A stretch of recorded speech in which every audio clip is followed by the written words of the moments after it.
शिवाय नमः। ओम ऐं क्लीं चामुण्डायै नमः। अथ श्री दुर्गा सप्तशती प्रथम अध्याय। मेधा ऋषि का राजा सुरथ और समाधि को भगवती की महिमा बताते हुए मधुकैटभ वध का प्रसंग सुनाना। विनियोग। ओम प्रथम चरित्र के ब्रह्मा ऋषि, महाकाली देवता, गायत्री छंद, नंदाशक्ति, रक्तदंती का बीज, अग्नि तत्व और ऋग्वेद स्वरूप हैं और श्री महाकाली देवता की प्रसन्नता के लिए प्रथम चरित्र के जप में विनियोग किया जाता है। ध्यान। भगवान विष्णु के सो जाने पर मधु और कैटभ को मारने के लिए कमल जन्मा ब्रह्मा जी ने जिनका स्तवन किया था वह महाकाली देवी का मैं सेवन करता हूँ। वे अपने 10 हाथों में खड्ग, चक्र, गदा, बाण, धनुष, पारिक, शूल, भुसुंडी, मस्तक और शंख धारण करती हैं। उनके 3 नेत्र हैं। वे समस्त अंगों में दिव्य आभूषणों से विभूषित हैं। उनके शरीर की कांति नीलमणि के समान है तथा वे 10 मुख और 10 पैरों से युक्त हैं। ओम चंडी देवी को नमस्कार है। मार्कंडेय जी बोले, सूर्य के पुत्र सावर्णी को जो 8वें मनु कहे जाते हैं, उनकी उत्पत्ति की कथा विस्तार पूर्वक कहता हूँ, सुनो। सूर्य कुमार महाभाग सावर्णी भगवती महामाया के अनुग्रह से जिस प्रकार मनवंतर के स्वामी हुए, वहीं प्रसंग सुनाता हूँ। पूर्व काल की बात है। स्वारोचित जिस मनवंतर में सुरथ नाम के एक राजा थे जो चैत्र वंश में उत्पन्न हुए थे। उनका समस्त भूमंडल पर अधिकार था। वे प्रजा का अपने औरस पुत्रों की भांति धर्म पूर्वक पालन करते थे। तो भी उस समय कुलाविंदवंशी नाम के क्षत्रिय उनके शत्रु हो गए।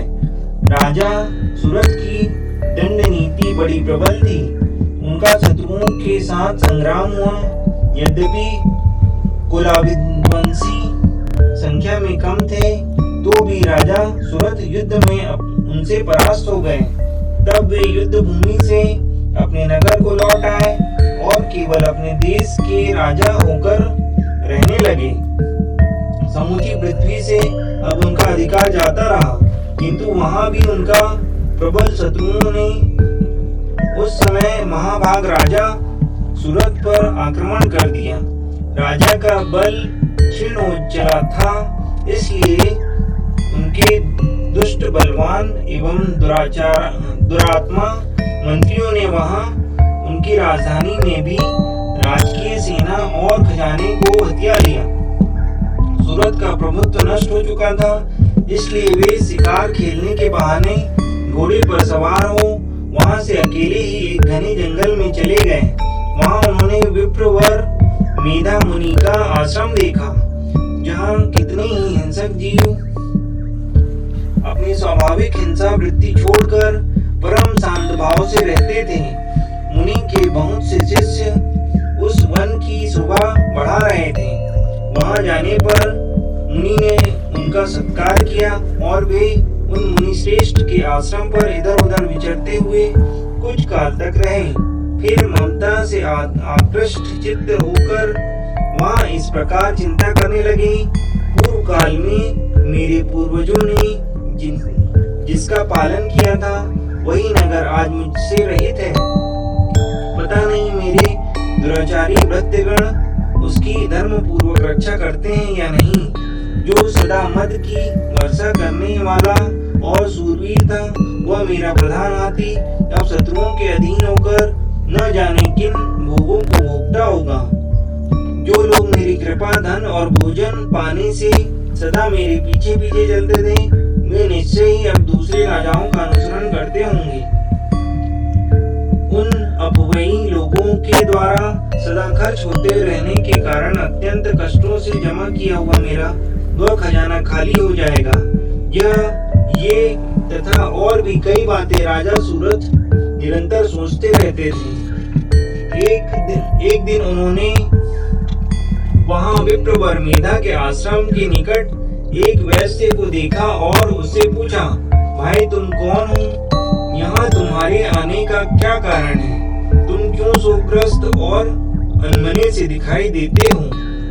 राजा सूरत का यह प्रेम पूर्वक कहा हुआ वचन सुनकर वैश्य ने विनीत भाव से उन्हें प्रणाम करके कहा। वैश्य बोला, राजन, मैं धनियों के कुल में उत्पन्न एक वैश्य हूँ। मेरा नाम समाधि है। मेरे दुष्ट स्त्री पुत्रों ने धन के लोभ से मुझे घर से बाहर निकाल दिया है। मैं इस समय धन, स्त्री और पुत्रों से वंचित हूँ। मेरे विश्वसनीय बंधुओं ने मेरा ही धन लेकर मुझे दूर कर दिया है, इसलिए दुखी होकर मैं वन में चला आया हूँ। यहाँ रहकर मैं इस बात को नहीं जानता कि मेरे पुत्रों की, स्त्री की और स्वजनों की कुशल है या नहीं। इस समय घर में वे कुशल से रहते हैं अथवा उन्हें कोई कष्ट है। वे मेरे पुत्र कैसे हैं? क्या वे सदाचारी हैं अथवा दुराचारी हो गए हैं? राजा ने पूछा, जिन लोभी स्त्री पुरुष आदि ने धन के कारण तुम्हें घर से निकाल दिया, उनके प्रति तुम्हारे चित्त में इतना स्नेह का बंधन क्यों है? वैश्य बोला, आप मेरे विषय में जैसी बात कहते हैं वह सब ठीक है, किंतु क्या करूं? मेरा मन निष्ठुर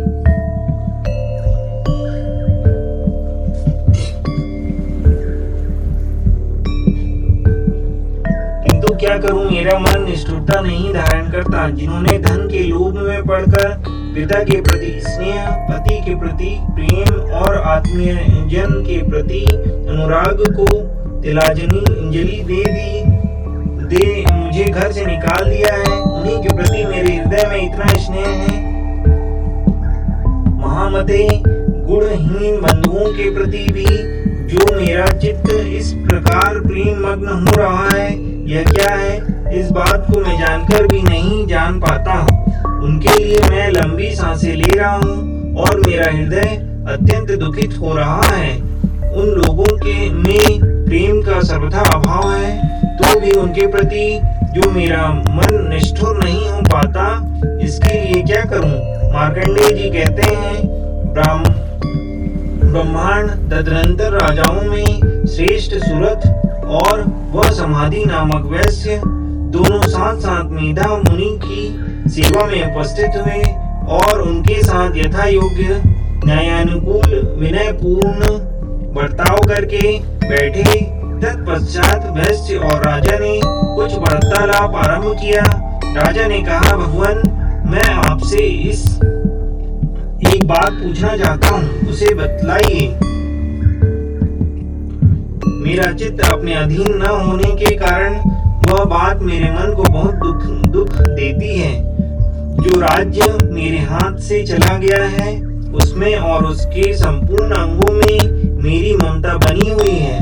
मुनि श्रेष्ठ, यह जानते हुए भी कि वह अब मेरा नहीं है, अज्ञानी की भांति मुझे उनके लिए दुख होता है। यह क्या है? इधर यह वैश्य भी घर में अपमानित होकर आया है, इसके पुत्र और स्त्री और भृत्यों ने इसे छोड़ दिया है, स्वजनों ने भी इसका परित्याग कर दिया है, तो भी यह उनके प्रति अत्यंत हार्दिक स्नेह रखता है। इस प्रकार तथा मैं दोनों ही बहुत दुखी हैं। जिसमें प्रत्यक्ष दोष देखा गया है, उस विषय के लिए भी हमारे मन में ममता जनित आकर्षण पैदा हो रहा है। महाभाग, हम दोनों समझदार हैं, तो भी हमसे जो मोह पैदा हुआ है, यह क्या है? विवेक शून्य पुरुष भी की भांति मुझ में और इसमें भी यह मूर्ता प्रत्यक्ष दिखाई देती है। इसी बोले, महाभाग, विषय मार्ग का ज्ञान सब जीवों को है, इसी प्रकार विषय भी सब के लिए अलग अलग है। कुछ प्राणी दिन में नहीं देखते और दूसरे रात में ही नहीं देखते, तथा कुछ जीव ऐसे हैं जो दिन और रात्रि में भी बराबर ही देखते हैं। यह ठीक है कि मनुष्य समझदार होते हैं, किंतु केवल वे ही ऐसे नहीं हैं। पक्षी और मृग आदि सभी प्राणी समझदार होते हैं, मनुष्यों की समझ भी वैसी ही होती है जैसे उन मृग और पक्षियों की होती है, तथा जैसे मनुष्यों की होती है वैसी ही उन मृग पक्षी आदि की होती है। यह तथा अन्य बातें भी प्रायः दोनों में समान ही हैं। समझ होने पर भी इन पक्षियों को तो देखो, वे स्वयं भूख से पीड़ित होते हुए भी मोहवश बच्चों की चोंच में कितने चाव से अन्न के दाने डाल रहे हैं। नर श्रेष्ठ, क्या तुम नहीं देखते कि ये मनुष्य समझदार होते हुए भी लोभवश अपने किए हुए उपकार का बदला पाने के लिए पुत्रों की अभिलाषा करते हैं। यद्यपि उन सबके समझ की कमी नहीं है, तथापि वे संसार की स्थिति, जन्म मरण की परंपरा बनाए रखने वाले भगवती महामाया के प्रभाव द्वारा ममतामय भंवर से युक्त मोह के गहरे गर्त में गिराए गए हैं। इसलिए इसमें आश्चर्य नहीं करना चाहिए। जगदीश्वर भगवान विष्णु की योग निद्रा रूपा जो भगवती महामाया है, उन्हीं से यह जगत मोहित हो रहा है। वे भगवती महामाया देवी ज्ञानियों के लिए चित्त को बलपूर्वक खींचकर मोह में डाल देती हैं। वे इस संपूर्ण चराचर जगत की सृष्टि करती हैं तथा वे ही प्रसन्न होने पर मनुष्य को मुक्ति के लिए वरदान देती हैं। वे ही पराविद्या, संसार बंधन और मोक्ष की हेतुभूता सनातनी देवी तथा संपूर्ण ईश्वरों की भी आदिश्वरी हैं। राजा ने पूछा, भगवान जिन्हें आप महामाया कहते हैं, वे देवी कौन है? ब्रह्मांड उनका आविर्भाव कैसे हुआ तथा उनके चरित्र कौन कौन हैं? ब्रह्मा वेदाओं में श्रेष्ठ महर्षि उन देवी का जैसा प्रभाव हो, जैसा स्वरूप हो और जिसका प्रकार प्रादुर्भाव हुआ हो, वह सब मैं आपके मुख से सुनना चाहता हूँ। ऋषि बोले, राजन, वास्तव में तो वे देवी नित्य स्वरूपा ही हैं। संपूर्ण जगत उन्हीं का रूप है तथा उन्होंने समस्त विश्व को व्याप्त कर रखा है। तथापि उनका प्राकट्य अनेक प्रकार से होता है, वह मुझसे सुनो। यद्यपि वे नित्य और अजन्मा है, तथापि जब देवताओं का कार्य सिद्ध करने के लिए प्रकट होती हैं, उस समय लोक में उत्पन्न हुई कहलाती हैं। कल्प के अंत में जब संपूर्ण जगत एकार्णव में निमग्न हो रहा था और सबके प्रभु भगवान विष्णु शेषनाग की सैया बिछाकर योग निद्रा का आश्रय ले सो रहे थे, उस समय उनके कानों में के मेल से दो भयंकर असुर उत्पन्न हुए, जो मधु और कैटव के नाम से विख्यात थे। वे दोनों ब्रह्मा जी का वध करने को तैयार हो गए। भगवान विष्णु के नाभि कमल में विराजमान प्रजापति ब्रह्मा जी ने जब उन दोनों भयानक असुरों को अपने पास आया और भगवान को सोया हुआ देखा, तब एकाग्रचित होकर उन्होंने भगवान विष्णु को जगाने के लिए उनके नेत्रों में निवास करने वाली योग निद्रा का स्तमन आरंभ किया, जो इस विश्व की आदिश्वरी, जगत को धारण करने वाली, संसार का पालन और संहार करने वाली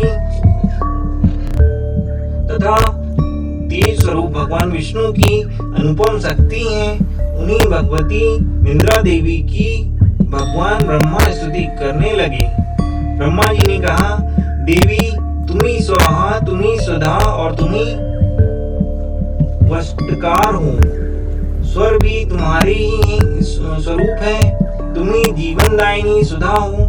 नित्य अक्षर प्रणव में अकार, उकार, मकार इन तीन मात्राओं के स्वरूप में तुम्ही स्थित हो तथा इन तीन मात्राओं के अतिरिक्त जो बिंदु रूपा नित्य अर्ध मात्रा है, जिसका विशेष रूप से उच्चारण नहीं किया जा सकता, वह भी तुम्ही हो।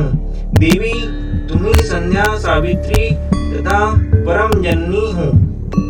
देवी तुम ही इस विश्व ब्रह्मांड को धारण करती हो, तुमसे ही इस जगत की सृष्टि होती है, तुम ही से इसका पालन होता है और सदा तुम ही कल्प के अंत में सबको अपना ग्रास बना लेती हो।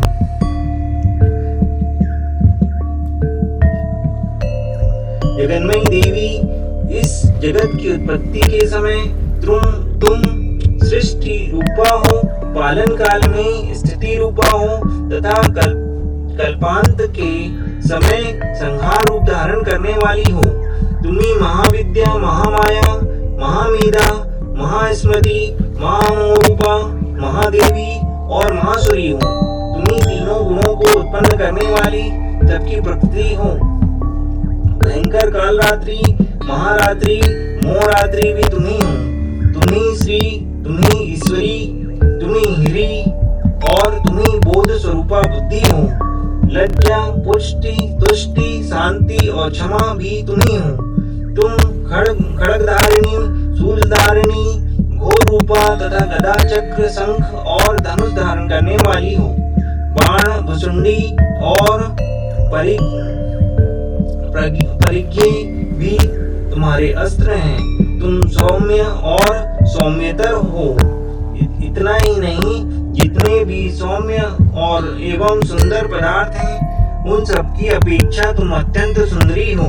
पर और अपर सबसे परे रहने वाली परमेश्वरी तुम्ही हो। सर्व स्वरूपे देवी, कहीं भी सत असत रूप जो कुछ वस्तुएं हैं और उन सब की जो शक्तियां हैं वह तुम्ही हो। ऐसी अवस्था में तुम्हारी स्तुति क्या हो सकती है? जो इस जगत की सृष्टि, पालन और संहार करते हैं, उन भगवान को भी जब तुम निद्रा के अधीन कर दिया है, तब तुम्हारी स्तुति करने में यहाँ कौन समर्थ हो सकता है? मुझको, भगवान शंकर को तथा भगवान विष्णु को भी तुमने ही शरीर धारण कराया है, अतः तुम्हारी स्तुति करने की शक्ति किस में है? देवी, तुम तो अपने इस उदार प्रभाव से भी प्रशंसित हो। ये जो दोनों दुर्धर्ष असुर मधु और कैटव हैं, इनको मुंह में डाल दो और जगदीश्वर भगवान विष्णु को शीघ्र ही जगा दो। साथ ही इनके भीतर इन दोनों महान असुरों को मार डालने की बुद्धि उत्पन्न कर दो। ऋषि कहते हैं, राजन, यह ब्रह्मा जी ने वहां मधु और कैटव को मारने के उद्देश्य से भगवान विष्णु को जगाने के लिए तमोगुण की अधिष्ठात्री देवी योग निद्रा की इस प्रकार स्तुति की। तब वे भगवान की नेत्र, मुख, नासिका, बाहु, हृदय और वक्षस्थल से निकलकर अव्यक्त जन्मा ब्रह्मा जी की दृष्टि के समक्ष खड़ी हो गई। योग निद्रा से मुक्त होने पर जगत के स्वामी भगवान जनार्दन उस एकार्ण व के जल में शेषनाग की सैया से जाग उठे। फिर उन्होंने उन दोनों असुरों को देखा। वे दुरात्मा मधु और कैटव अत्यंत बलवान और पराक्रमी थे और क्रोध में लाल आंखें किए ब्रह्मा जी को खा जाने के लिए उद्योग कर रहे थे। तब भगवान श्री हरि ने उठकर उन दोनों के साथ 5000 वर्षों तक केवल बाहु युद्ध किया। वे दोनों भी अत्यंत बल के कारण उन्मत्त हो रहे थे। इधर महामाया ने भी उन्हें मुंह में डाल रखा था, इसलिए वे भगवान विष्णु से कहने लगे, हम तुम्हारी वीरता से संतुष्ट हैं, तुम हम लोगों से कोई वर मांगो। श्री भगवान बोले, यदि तुम दोनों मुझ पर प्रसन्न हो तो अब मेरे हाथ से मारे जाओ। बस इतना सा ही मैंने वर मांगा है, यहाँ दूसरे किसी वर से क्या लेना है। ऋषि कहते हैं, इस प्रकार धोखे में आ जाने पर जब उन्होंने संपूर्ण जगत में जल ही जल देखा, तब कमल नयन भगवान ने कहा, जहाँ पृथ्वी जल में डूबी हुई ना हो, जहाँ सूखा स्थान हो, वहाँ हमारा वध करो। ऋषि कहते हैं, तब तथास्तु कहकर शंख, चक्र और गदा धारण करने वाले भगवान ने उन दोनों के मस्तक अपनी जांघ पर रखकर चक्र से काट डाले। इस प्रकार वे देवी महामाया ब्रह्मा जी की स्तुति करने पर स्पष्ट स्वयं प्रकट हुई थी। अब पुनः तुमसे उनके प्रभाव का वर्णन करता हूँ।